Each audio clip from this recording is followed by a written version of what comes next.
ഞെട്ടിക്കുന്ന വെളിപ്പെടുത്തലാണ് ഹേമ കമ്മിറ്റി റിപ്പോർട്ടിലൂടെ പുറത്തു വന്നത്. താങ്കൾ മുൻ സിനിമാ മന്ത്രിയായിരുന്നു. ഇത്തരത്തിലുള്ള ഏതെങ്കിലും തരത്തിലുള്ള പരാതി അന്ന് ശ്രദ്ധയിൽപ്പെടുകയോ മുന്നിൽ വരികയോ ചെയ്തിട്ടുണ്ടോ?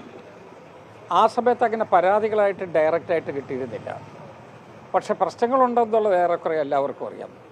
എന്താ പ്രശ്നം എന്നുള്ളത് ഐഡൻറ്റിഫൈ ചെയ്തിട്ടില്ല. അതിൻ്റെ കൃത്യതയോടുകൂടിയുള്ള പരാതികളും കിട്ടിയിട്ടില്ല.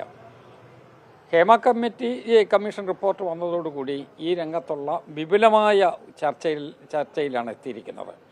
അതുകൊണ്ട് അവർ മുന്നോട്ട് വെച്ചിട്ടുള്ള ചില കാര്യങ്ങളുണ്ട്, ചില പ്രശ്നങ്ങളുണ്ട്. ആ പ്രശ്നങ്ങൾക്ക് പരിഹാരം ഉണ്ടാകണം.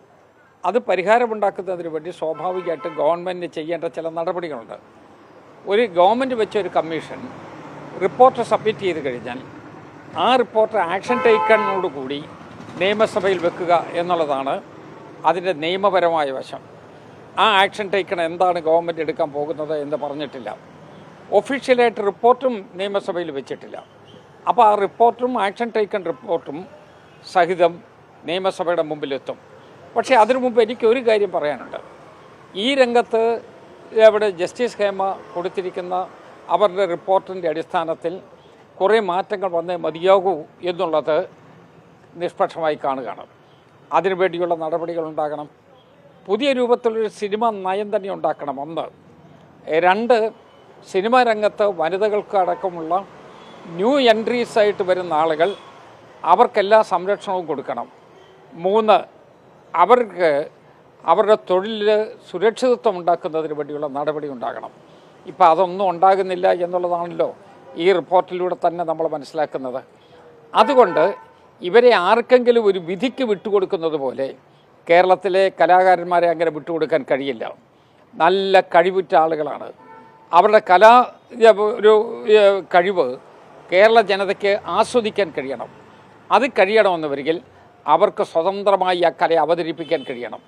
പക്ഷേ ഇന്നത്തെ സാഹചര്യത്തെക്കുറിച്ച് ഹേമ കമ്മീഷൻ റിപ്പോർട്ടിനകത്ത് പറയുന്നത് അങ്ങനെയുള്ള സാഹചര്യമില്ല എന്നാണ്. ആ സാഹചര്യം ഉറപ്പാക്കേണ്ടത് കേരളത്തിൻ്റെ ആവശ്യമാണ്. ഇന്ത്യയിലെ ഏറ്റവും നല്ല സിനിമകൾ ഉൽപ്പാദിപ്പിക്കുന്ന ഒരു സ്ഥലമാണ് കേരളം. ഈ അടുത്ത കാലത്ത് പോലും അഖിലേന്ത്യാ തലത്തിലുള്ള അംഗീകാരം മലയാള സിനിമയ്ക്ക് കിട്ടിയിട്ടുണ്ട്. അപ്പം മലയാള സിനിമയെ സ്നേഹിക്കുന്നവർ കേരളത്തിൽ മാത്രമല്ല ഇന്ത്യയിൽ പല ഭാഗങ്ങളിലായിട്ടുള്ള അത് മലയാളികളായിട്ടുള്ള ആളുകൾ മാത്രമല്ല, അതിനപ്പുറത്തുള്ള ഒരു വലിയ സമൂഹമുണ്ട്. അതുകൊണ്ട് അവർക്ക് കൂടി തൃപ്തികരമായ രൂപത്തിൽ ഇത് മുന്നോട്ട് പോകണം. അതിന് കേരളത്തിലെ ഈ സിനിമയെ പ്രോത്സാഹിപ്പിക്കണം. ഇന്ന് സിനിമാ രംഗത്ത് നടക്കുന്ന 2 നടപടികൾ യോജിക്കാൻ കഴിയില്ല. കാരണം ചില ഭാഗ്യവാന്മാർ രക്ഷപ്പെടുന്നു, ഹതഭാഗ്യവാന്മാർ തടയപ്പെട്ടു പോകുന്നു. ഏതൊക്കെ കാര്യത്തെക്കുറിച്ചാണ് അവർക്ക് അന്വേഷണം നടത്താൻ കഴിയുക, എവിടെ വരെയാണ് അവർക്ക് പോകാൻ കഴിയുക, അതൊക്കെ പ്രധാനപ്പെട്ട കാര്യമല്ലേ. അത് ഗവൺമെൻറ് അതവിടെയാണ് ആക്ഷൻ ടേക്കൺ റിപ്പോർട്ടിനെ കുറിച്ച് ഞാൻ പറയുന്നത്. ഇതൊക്കെ പരിശോധിക്കേണ്ട സാങ്കേതികമായ വശം കൂടി നോക്കിയാണ്, നിലവിലുള്ള നിയമത്തിൻ്റെ കൂടി അടിസ്ഥാനത്തിലാണ്. അവിടെയാണ് ഗവൺമെൻറ് ഈ റിപ്പോർട്ടിനോടൊപ്പം ഒരു ആക്ഷൻ ടേക്കൺ റിപ്പോർട്ട് കൂടി വെച്ച് ജനങ്ങളുടെ മുമ്പിൽ കൊണ്ടുവരണം. അതിന് നിയമസഭയുടെ മുമ്പിൽ തന്നെ ആദ്യം അത് വെക്കണം.